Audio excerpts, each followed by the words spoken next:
Bonjour à tous. Donc, on organise aujourd'hui un nouveau webinaire avec nos collègues de la société ACT à Marseille, et puis nos amis enseignants du lycée Chéris à Grasse, donc Sébastien Franchetou et Alder Lopez.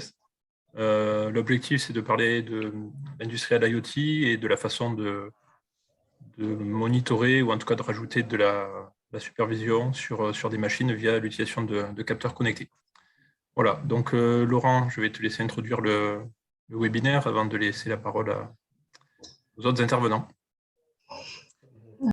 Donc bonjour, pour ceux qui ne nous connaissent pas, donc Mireille Guichon, société SET, et puis donc il y a mon collègue également Laurent Gary qui est ici aujourd'hui. Donc société SET, donc on est fabricant de produits pédagogiques depuis plus de 30 ans.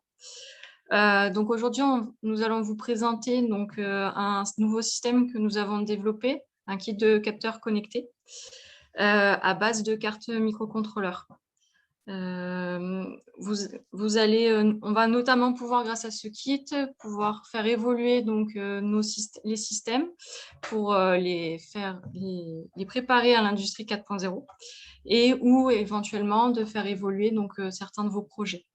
Voilà, donc je vais laisser la parole donc à Sébastien Franchetot et Elder Lopez, donc qui sont les enseignants qui nous ont aidés à développer donc le système, et donc ils sont enseignants donc au lycée professionnel Léon Chiris. Voilà. Hop. Donc, alors bonjour à tous. Donc voilà, l'idée nous est venue de la réforme du bac pro MEI qui est passé en MSPC. Pour tous ceux qui sont dans ces filières-là, on sait qu'on a plein de matériels qui ont été achetés à l'époque du MSMA, à l'époque du MEI, qui n'étaient pas spécifiquement du matériel communicant déjà, qui donc n'est pas du matériel connecté. Par contre, c'est du matériel qui est très résistant et qui nous permet de continuer à travailler toutes les autres parties mécaniques, hydrauliques, pneumatiques avec les jeunes. Et donc, on a essayé de trouver des solutions avec la société SET pour avoir des solutions qui soient des solutions à prix raisonné, pour qu'on puisse faire une installation et donc respecter cette nouvelle partie du référentiel MSPC, qui emmène le principe de ligne de production qu'on n'avait pas avant dans le MEI. Pour notre académie, par exemple, les choix qui avaient été faits sur les achats matériels, c'était vraiment des choix de matériel complètement différents, donc de technologies différentes, mais qui n'allaient pas spécifiquement ensemble. Donc, nous, on a travaillé sur la première partie, c'est d'essayer avec le matériel qu'on avait en place, c'était de créer des lignes connectées, enfin déjà des lignes de production. Et après, on est arrivé au problème de dire comment on va s'interconnecter tout ça et comment on va pouvoir être en capacité d'avoir une supervision pour avoir justement des tableaux d'évolution de production, des tableaux d'événements de maintenance, comment on pourrait arriver à avoir la maintenance préventive qui s'affiche assez facilement. Donc, pour ça, il fallait faire de la mesure. Donc, il y a plein de solutions qui existent. On ne va pas revenir sur toutes les solutions aujourd'hui. Mais sur le principe, en fait, l'industrie 4.0, pour nous, c'était quelque chose qui menait à plusieurs technologies différentes. Alors, toutes ces démonstrations, les applicatifs, outre le fait que vous allez avoir un enregistrement qui sera mis en ligne de ce webinaire, toutes ces présentations qui sont faites ici sont des présentations qui sont accessibles sur ProTechno. Ça, c'est des questions subsidiaires pour voir comment on pourrait récupérer ces présentations. Là, je vais aller vite dans la présentation parce que l'objectif n'est pas de vous expliquer ce que c'est une industrie 4.0, mais c'est de voir quelles sont les technologies déjà et pourquoi nous, on est parti sur celle-là de technologie. Donc, au niveau des technologies de l'industrie 4.0, on a des avantages sur les technologies du web et du mobile qui a énormément progressé ces dernières années. On est encore en cours de progression. On en arrive avec l'utilisation de fréquences comme la 5G qui, pour l'instant, est de la petite 5G, comme ils disent souvent, mais qui reste de la 5G, ça veut dire où on gagne en précision. La réalité augmentée, bon, ça, je dirais que c'est assez facile à mettre en œuvre. C'est pas excessivement onéreux. Dire qu'il y a déjà beaucoup de choses qui existent sur le marché au niveau de la réalité augmentée. Donc, voilà, il y a des solutions comme celle que moi j'aime bien utiliser, comme Epson Moverio Brochessia, qui est une solution qui marche très très bien avec les jeunes, qui est très ludique et facile d'utilisation. On a la réalité virtuelle. Donc, la réalité virtuelle, je dirais que c'est un complément. Nous, on s'en sert beaucoup en tant que complément dans nos formations par rapport au matériel qu'on n'a pas et entre autres au matériel sensible au démontage. ou au remontage, on se sert de la réalité virtuelle justement pour aller détailler le système. Donc, en partant d'un ensemble qui a été dessiné sous SolidWorks ou autre logiciel, mais dans l'éducation nationale, souvent SolidWorks, on peut arriver donc justement à avoir une vue complète et pouvoir rentrer dans les éclatés, avancer et voir vraiment comment ça se passe avant de commencer à démonter quelque chose sur une machine, ce qui nous permet d'éviter de la casse et donc d'avoir une formation en plus pour nos jeunes. Ensuite, il y a les fabrications, tout ce qui est fabrication additive, donc ça a été rajouté. On sait qu'en MEI, il y avait avant une bonne partie de fabrication qui a été diminuée avec le MSPC. Nous, dans notre académie, le corps d'inspection nous a défini que voilà, maintenant, c'était 6 heures sur 3 ans au niveau de la fabrication. Par contre, on passait sur la fabrication additive, donc avec de l'impression 3D, des scanners 3D. Donc ça, il y a plein de solutions. Ce qui va nous intéresser aujourd'hui plus particulièrement, c'est l'Internet des objets, Internet of Things. Donc, ce principe, c'est d'arriver à avoir des outils qui vont nous permettre justement de faire de l'acquisition. Alors, prioritairement en MSPC de l'acquisition, puisqu'on n'est pas là pour faire de la programmation lourde de capteurs électroniques. On est là pour faire de l'acquisition et surtout d'avoir donc une vue d'ensemble de ce qui se passe sur les systèmes pour être en capacité de pouvoir intervenir après à temps ou en maintenance préventive ou en maintenance après, bien entendu, corrective. Mais on ne va pas parler du prédictif parce que le prédictif, ça nécessite d'avoir des tonnes et des tonnes de mois d'enregistrement avant pour avoir une intelligence artificielle pour être en capacité de sortir quelque chose. Donc, bien entendu, tous ces objets nécessitera d'avoir, au fur et à mesure, après des clouds au niveau de l'industrie. Et donc, on va, bien entendu, rentrer dans le principe de la big data et surtout, une chose qui est écrite dans le référentiel MSPC, c'est-à-dire la cybersécurité. Surtout en ce moment, avec ce qui se passe au niveau mondial, on a beaucoup de craintes quant aux cyberattaques. Donc voilà, c'était le principe de se dire, voilà, avec ces composants-là, on va aussi rentrer, bien entendu, dans une notion obligatoire qui est la cybersécurité. Tout ensemble connecté, donc vient, comme son nom l'indique, se connecter à un réseau. Ce réseau doit être sécurisé pour qu'on n'ait aucune attaque pensable et possible sur ce réseau. Donc, l'avènement de l'intelligence artificielle, alors ça, on verra justement que dans les produits M5 Stack, il y a déjà cette notion d'intelligence artificielle. Donc, on a des capteurs qui sont dotés d'intelligence artificielle. Alors, ces capteurs-là, ça va être de l'intelligence artificielle sur la détection d'objets, de formes, de couleurs, donc qui vont nous permettre justement d'aider les jeunes à comprendre ce que c'est l'intelligence artificielle, puisque pour eux, ils la voient vraiment comme ce qui se passe, on va dire, à la télé, dans leurs films ou dans leurs séries. C'est-à-dire que c'est des trucs qui sont du 23e siècle. Mais l'intelligence artificielle est déjà là et en fait, elle fonctionne déjà dans plein d'endroits et dans plein de choses différentes. Le blockchain, sécurité, protection, ça, c'est pareil, c'est des choses qu'il faudra amener au fur et à mesure à nos jeunes, mais pour l'instant, on est déjà sur la première base et le premier principe. La robotique, bien entendu, la robotique, en fait, elle est là aussi, va être guidée de plus en plus par rapport à ces capteurs connectés. Donc, de plus en plus, on rajoute des capteurs connectés sur la robotique. Donc là, on a l'exemple du petit Nirio, le petit Nirio One, qui, lui, déjà fonctionne avec un ensemble connecté. Donc, il est raccordable au réseau, il est capable de renvoyer les informations, on peut générer des infos à distance et on peut récupérer aussi des infos, donc générer pour envoyer à la machine comme quoi son travail a été exécuté, mais récupérer aussi ses nombres de cycles et son fonctionnement. Donc, tous les enjeux, ça va être un enjeu de plan technologique, un enjeu plan et organisationnel, bien entendu, l'agilité. C'est-à-dire qu'en fait, ce qu'on a cherché, nous, dans ce kit IoT, c'est avoir un kit qui ne soit pas un kit qui soit trop invasif dans nos systèmes. Déjà, pour un problème de normes CE, c'est-à-dire qu'on a des systèmes, si on commence à percer les arcades pour venir brancher des capteurs et ainsi de suite, obligatoirement, il va falloir qu'on refasse passer la PAV ou DECRA parce qu'on a fait une modification sur notre machine. Donc, ce qu'on a cherché en premier lieu, c'est d'avoir des systèmes de capteurs connectés qui vont nous permettre de ne pas être invasifs et donc de pouvoir être montés, démontés facilement sans attaquer la machine. Donc, le plan environnemental, ça, en fait, ça fait partie des quatre points habituels à environnement sociétal, bien entendu. L'environnement est à prendre en compte dans l'industrie à l'heure actuelle. En fait, le manque d'informations qu'on a, entre autres sur les consommations électriques des différents pôles de notre production, ne nous permet pas justement de savoir où est-ce qu'on doit faire un effort et sur quel type de machine on doit faire un effort. Donc ça fait partie du management de l'énergie, qui est l'ISO 50001. Donc, ce management de l'énergie va nous permettre justement de rentrer dans le plan énergétique et environnemental du fonctionnement d'une bécane.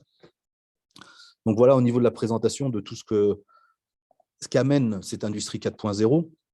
Nous, bien entendu, on va faire une présentation de cette partie M5 Stack, donc qui sont des détecteurs et un ensemble d'intelligence qui est déjà fonctionnel. Alors, c'est vrai que souvent, c'est fonctionnel en Asie, au niveau industriel.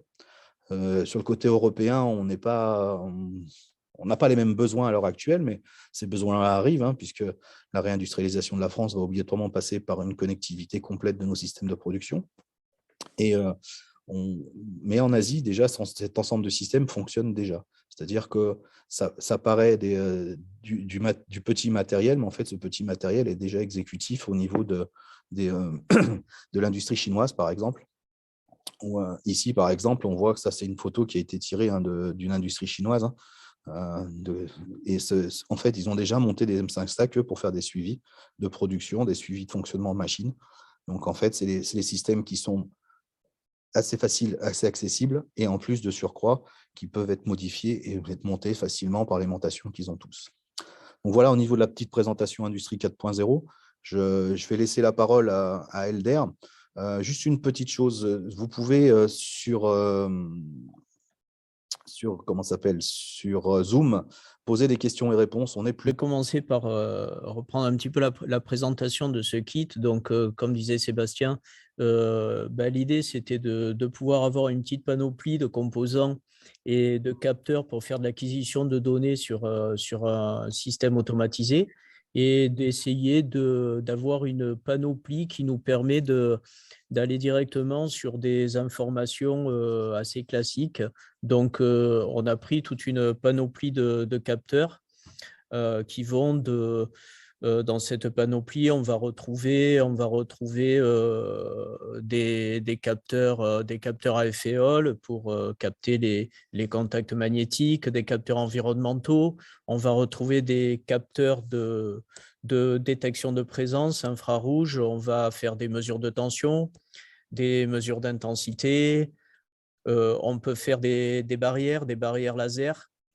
On peut capter avec des coupures de faisceaux, des contacts ou des présences là, nous, on l'a mis en place, par exemple, sur une courroie pour détecter des coupures de courroie. Enfin, on a des liaisons communicantes sur ces microcontrôleurs avec l'utilisation ici de liaisons RS485. Donc, on va récupérer des infos sur les Modbus qu'on retrouve sur la plupart des systèmes automatisés.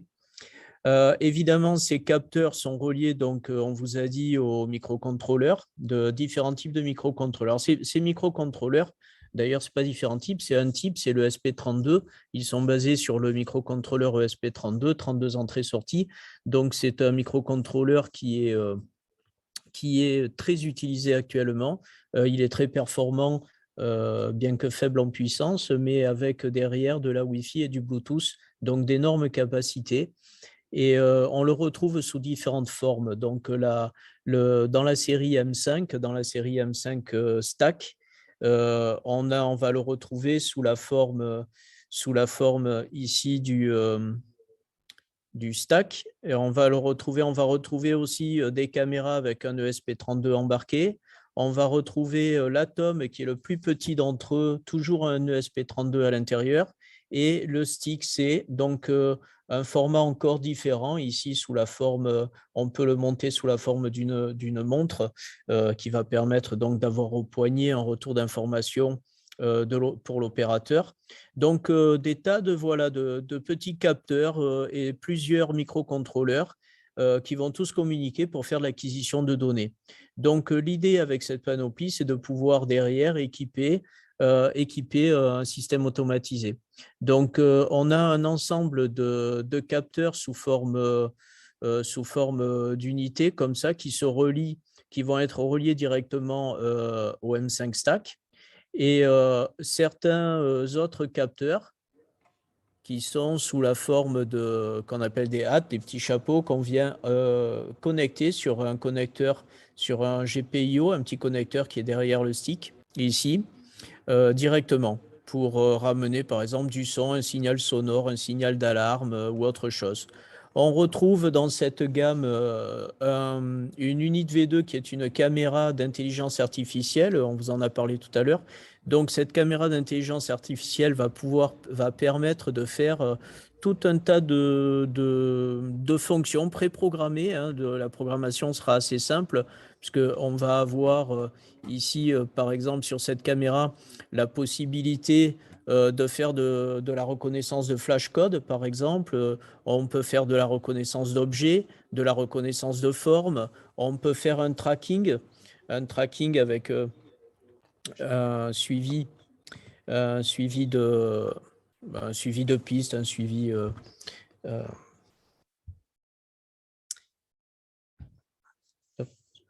Le temps de partager l'écran, peut-être vous y verrez mieux. Je ne sais pas si vous le voyez en petit.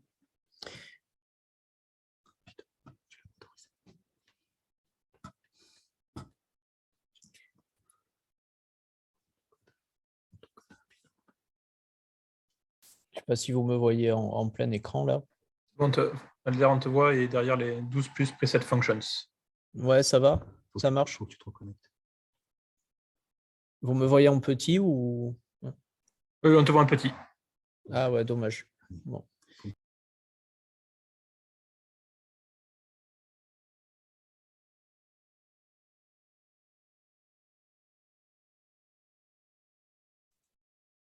Là, on voit uniquement l'écran de Sébastien.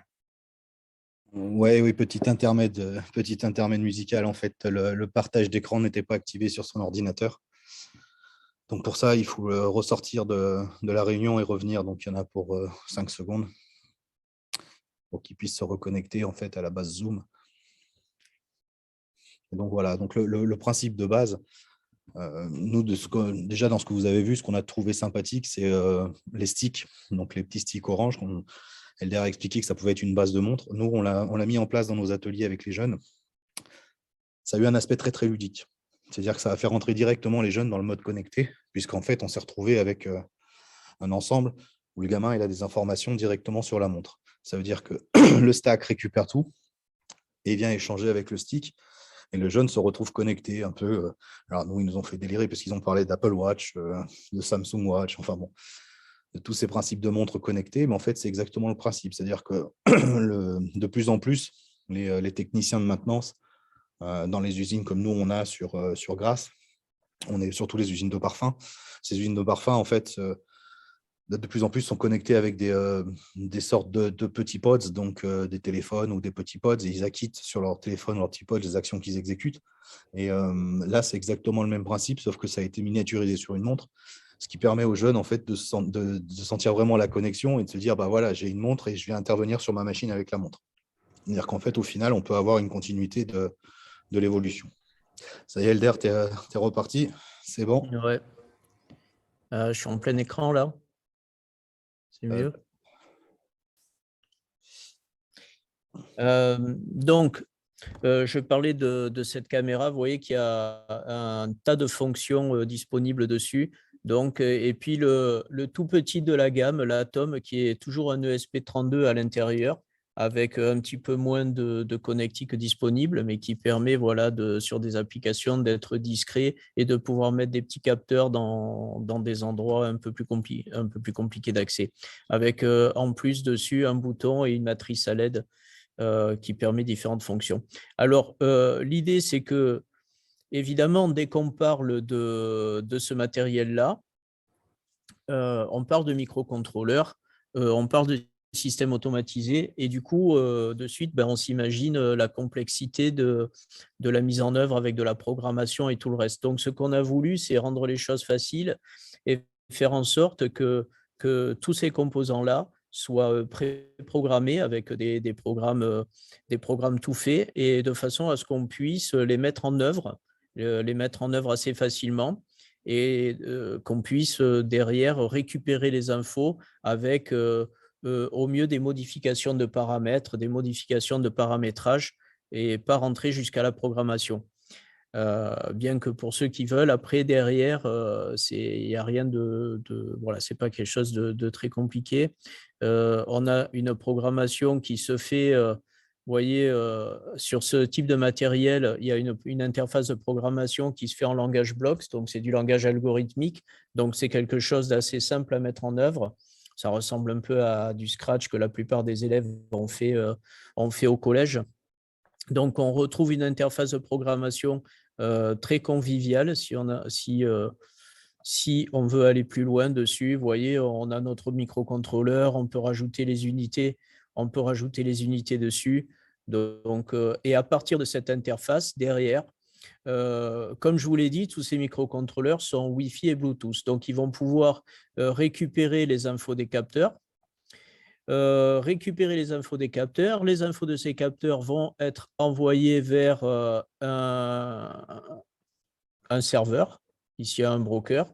Un serveur, là, dans ce cas-là, il y a dans le kit un Raspberry qui va servir justement de serveur pour récupérer toutes ces infos et retransmettre vers une supervision si on veut, derrière, pouvoir créer une supervision avec un téléphone ou un écran externe et utiliser voilà, un type de supervision sur son téléphone ou sur un écran de télé ou autre pour l'acquisition des données. Donc, c'est très complet. Il y a énormément de possibilités avec ce matériel-là.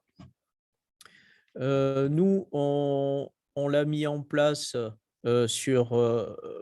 je reprends. On l'a mis en place sur du matériel ici sur… par exemple, on a vu tout à l'heure justement le dégroupeur, l'appareil qu'on a vu en réalité virtuelle juste avant. Donc là, on voit le positionnement d'une caméra thermique qui va pouvoir contrôler la température du moteur. Donc, c'est un système, le dégroupeur, avec des vis sans fin qui font un tri de flacons. Hein. On arrive sur une file et on repart sur 2 files avec cette distribution de flacons ici. Donc, l'idée, c'est que c'est pas de démonter, voilà, d'aller démonter les capteurs existants qui sont déjà en place, mais c'est plutôt de venir les doubler, c'est-à-dire de venir avec notre kit faire des TP en rajoutant des capteurs, en doublant ceux existants pour récupérer nos propres informations et valider le positionnement, le paramétrage et l'installation de ces capteurs sur un système qui reste fonctionnel. Donc, on n'est pas sur la dégradation du système. Donc là, par exemple, si on voit le capteur d'origine ici avec donc un capteur à alvéole avec un aimant qui tourne sur le plateau tournant. Donc, on va récupérer donc la partie champ électromagnétique. C'est exactement ce qu'on va retrouver, sur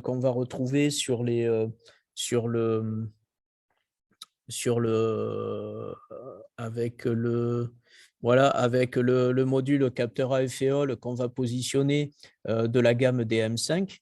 Donc, on va retrouver notre petit capteur avec l'aimant positionné. Donc, on va doubler en fait l'information avec notre gamme M5 pour récupérer l'information et faire de l'affichage. On peut, alors là, on a mis une petite caméra, par exemple, ici sur les flacons, puisque ici, pour faire un contrôle de qualité, ça veut dire qu'on voulait valider le fait que les flacons arrivent tous avec des bouchons. Donc, on a utilisé la caméra ici pour faire de la reconnaissance d'objets. Et en fait, la caméra reconnaît les bouchons des flacons et donc avertit par une alarme de l'absence de bouchons sur les flacons qui arriveraient sans bouchon. Donc, c'est un exemple. Il y a des millions d'exemples d'applications que l'on peut faire. Le M5 Stack est magnétique, on peut donc venir le positionner directement sur l'armoire pour afficher un retour d'information. L'élève, sur son poignet, aura le bracelet avec un M5 Stick. Je vous rappelle encore une fois que tout ça, ça marche en Wi-Fi. Donc, et c'est connecté à un serveur. Ici, c'est le Raspberry qui joue le rôle de serveur, enfin, qui joue le rôle sur lequel on a installé les serveurs, avec un protocole de communication MQTT.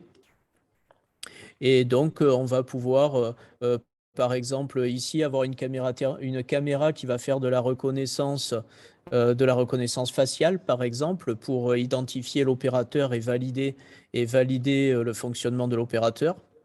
Voilà, on peut faire différents montages. Ici, j'ai mis juste à côté de moi, vous voyez qu'il tourne, j'ai fait un petit montage rapide là pour vous montrer un petit peu. Là, j'ai rapidement fait juste à côté de moi ici un petit montage. Vous voyez avec un module de mesure d'intensité, un ampère-mètre. Et puis, comment? Tu me vois encore en petit? Et là? Là, c'est bon? Vous me voyez en grand? Donc, on a le voltmètre, on a l'ampère-mètre. On a ici, vous voyez, j'ai fait donc ici une petite visu. J'ai fait une petite visu avec les mesures de tension, d'intensité, de puissance. Donc, on va retrouver des mesures d'énergie là. Donc, c'est quelque chose d'assez facile. J'y suis dessus, quelque chose d'assez facile à mettre en œuvre. Et puis, derrière, on peut récupérer des informations comme, par exemple, hop, là, sur mon téléphone ici, où je vais récupérer, donc là, sur mon téléphone, là, en haut, je vais récupérer les informations de mesure de tension, de mesure d'intensité ou autre.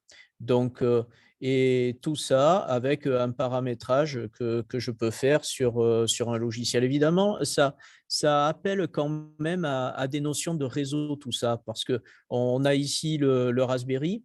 Donc, si vous avez le Raspberry avec des serveurs qui sont installés et puis des capteurs reliés à un microcontrôleur qui renvoie en Wi-Fi vers le Raspberry, dont le programme renvoie vers une supervision, ici le téléphone portable, ben, on reste sur des choses assez simples parce que le Raspberry est fourni paramétré sous forme de point d'accès. Donc, il y a juste à se connecter dessus. Mais bon, voilà, il y a quand même à se connecter sur un réseau Wi-Fi. C'est quelque chose d'assez classique, rien de très compliqué. Il suffit après, voilà, de suivre les tutos et ça marche assez bien. L'idée donc de ces systèmes avec on le voit sur des images avec du matériel, on va dire qui en réalité n'a pas les mêmes je dirais normes que le matériel industriel, bien sûr. Hein. Là, on est sur un matériel avec des petits emballages en plastique, etc. Mais ça permet à moindre coût de valider un fonctionnement et de faire de familiariser les élèves avec les capteurs connectés, de les mettre en œuvre, de les relier, de faire de l'acquisition d'informations en local. Donc, on va vers ce qu'on appelle le edge computing. Hein. On essaie de récupérer l'info et de la traiter au plus près de la machine. Donc, on va récupérer, centraliser ces informations. Et puis, derrière, alors ça peut être de l'info pour de la sécurité, ça peut être, on avait fait sur une autre machine, ici, hop, on voit ici un capteur, une barrière laser TX-RX, ici avec l'émetteur laser qui en fait nous permet d'avoir, j'ai raté la vue d'ensemble, voilà, d'avoir ici là un petit faisceau laser là, ici, donc avec le RxTX pour faire ici une barrière immatérielle, donc ce qui permet ici donc de sécuriser la zone de travail de cette machine. Donc c'est encore un exemple d'application ici de la mise en œuvre d'une barrière immatérielle avec les émetteurs-récepteurs RxTX laser. Donc, bon, ben, c'est encore un exemple, mais il y en a plein d'autres. et encore une fois, quelque chose de facile à mettre en œuvre. Donc, on avait, bon, on a fait pas mal d'exemples hein, sur ces thèmes-là.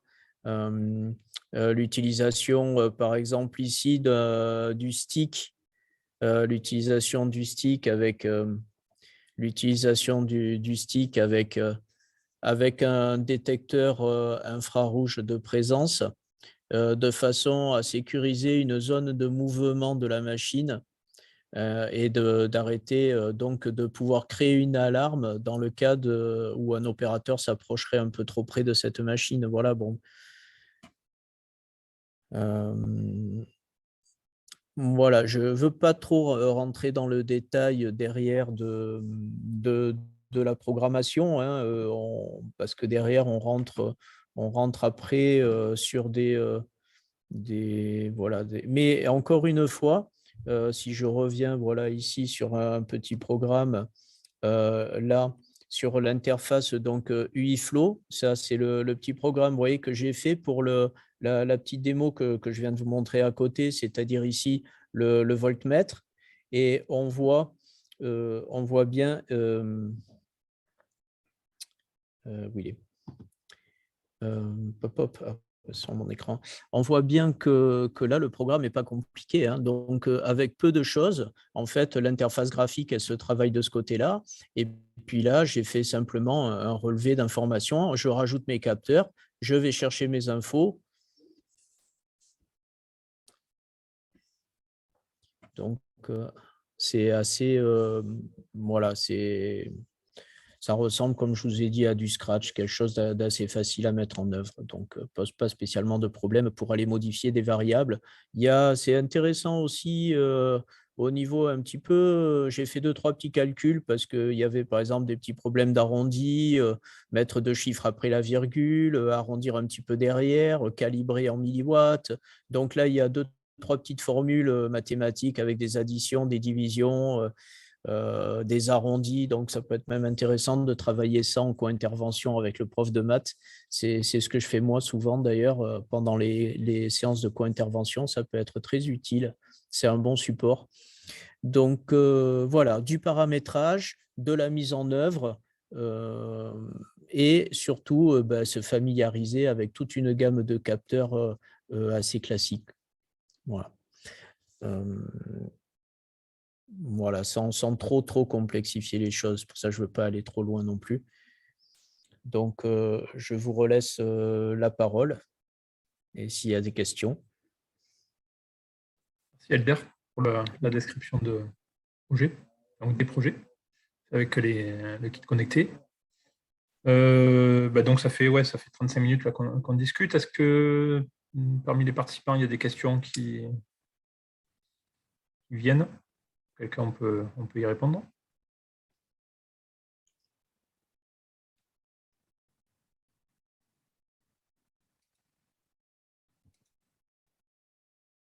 Non, pas pour l'instant. Est-ce que tu peux, moi une question de mon côté, est-ce que tu peux nous donner un peu des idées de temps de déploiement à partir du moment où on dit tiens, on va aller mettre un peu de connectivité sur un système existant, on décide de lancer un mini-projet avec des élèves, tu vas faire ça sur combien d'heures, combien de séances, comment tu organises la session pédagogique?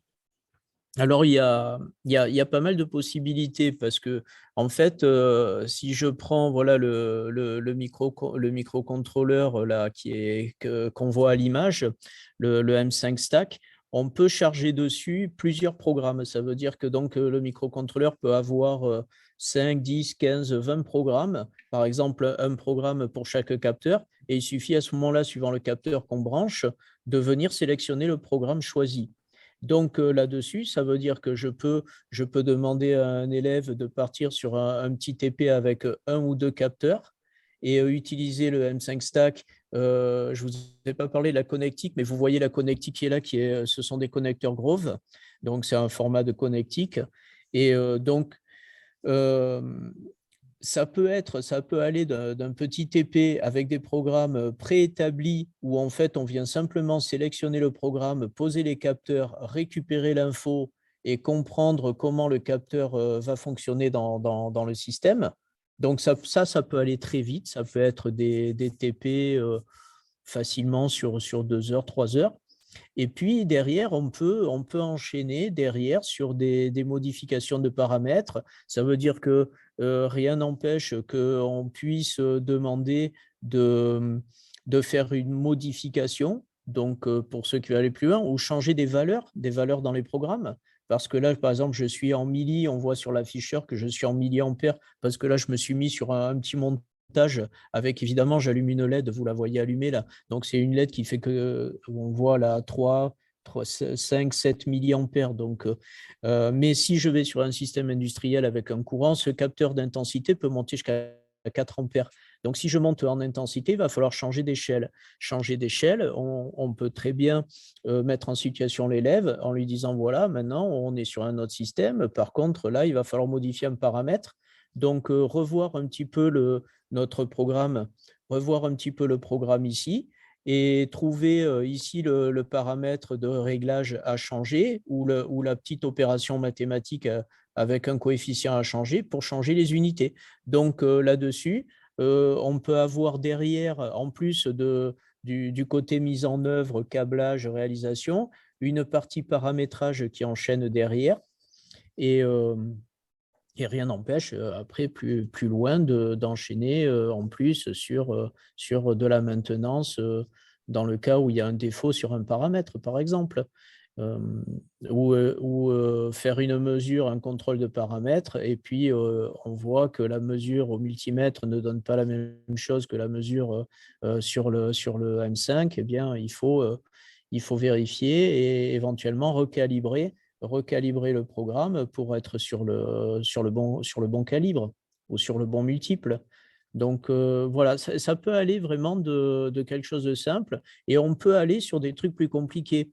On peut aller sur la partie communicante, attaquer sur des TP de réseau, puisque on a là-dedans, si on plonge un petit peu à l'intérieur, eh bien on va rentrer dans des bus de terrain.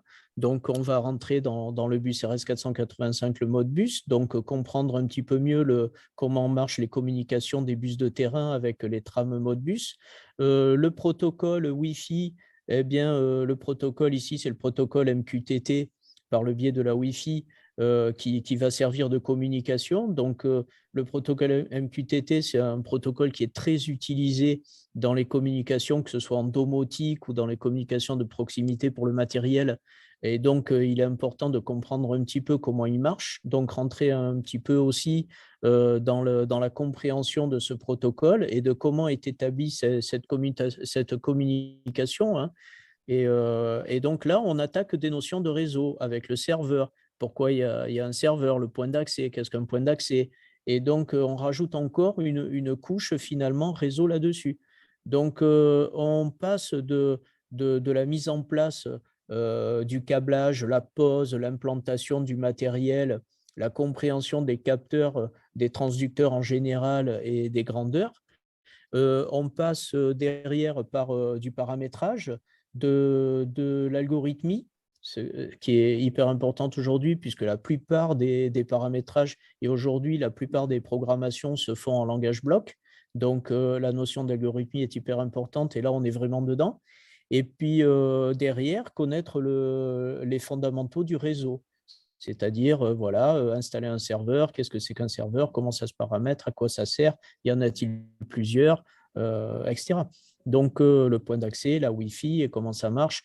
Donc là, il y a pas mal de notions qui finalement sont abordées. C'est un kit qui permet d'aborder tout un tas de notions sur le communicant, en fait, les objets connectés, tout simplement. Hein. C'est l'IoT, c'est l'univers des objets connectés, on est vraiment dedans. Donc, on peut aller, pour terminer, d'un TP très court, qui peut être un TP d'implantation pause, et le voir fonctionner pour faire de la découverte, par exemple, jusqu'à du paramétrage des notions de réseau et faire des TP ou des projets, ou simplement approfondir. Et pourquoi pas, on fournit un kit, mais la gamme M5, il y a énormément de matériel, évidemment, on ne peut pas fournir tout le matériel qui existe chez M5, mais rien n'empêche par la suite bien de pouvoir faire évoluer le kit, rajouter des composants et à ce moment-là, créer nos propres programmes, rajouter des programmes, faire des modifications aux programmes existants et aller encore plus loin, quoi. Ok, merci Elder. Et justement, pendant que tu parlais, il y a eu une question qui est venue sur le nombre de capteurs qui étaient fournis avec le kit capteur connecté sur les versions de base. Donc là, je pense que c'est Meryl qui va pouvoir nous répondre et puis donner également un peu des éléments tarifaires sur la mallette de base. Ouais. Donc du coup, on a... Alors, je vais vous partager mon écran, comme ça, ce sera plus simple. Vous verrez la fiche produit, je vous montre. Elle est disponible donc, sur notre site. Donc, vous allez avoir ici. Vous allez avoir ici donc vous avez un kit en fait qui est composé de plusieurs capteurs, entre 10 et 15 capteurs. Vous allez avoir un capteur environnemental notamment, des capteurs de présence, distance d'objet, des capteurs de mesure. Vous allez avoir aussi des modules donc, de cartes microcontrôleurs, donc ESP32.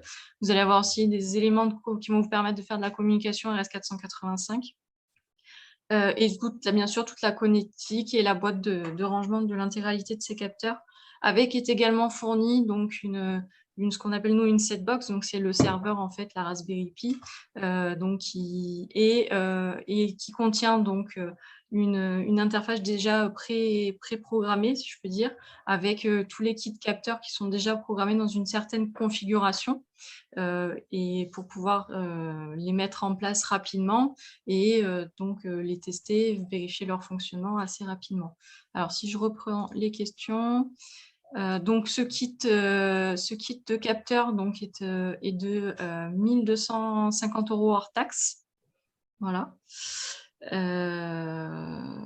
Voilà, je crois que j'ai répondu à...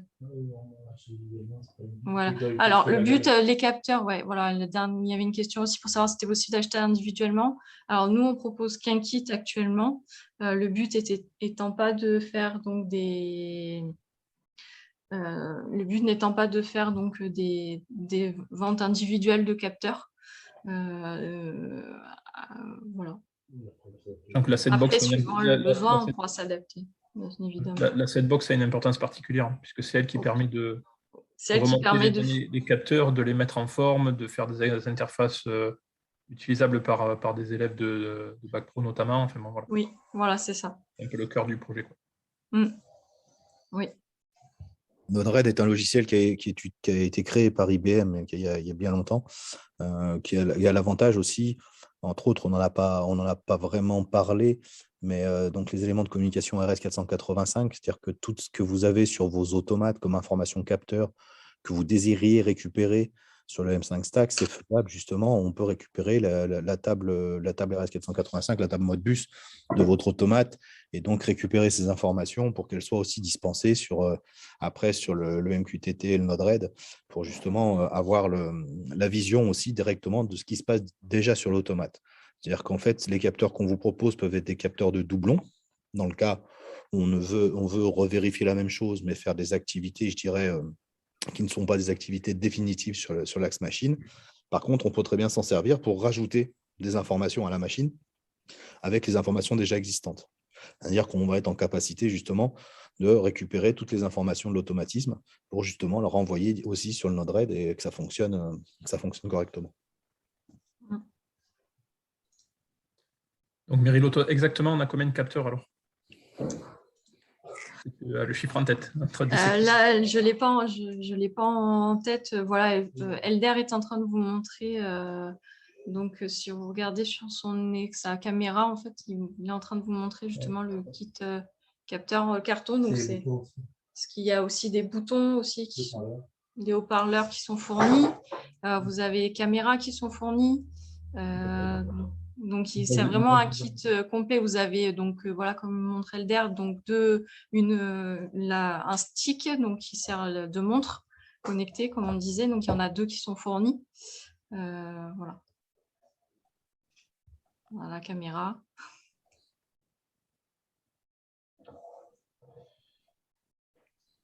Très bien. Bon, d'autres questions peut-être?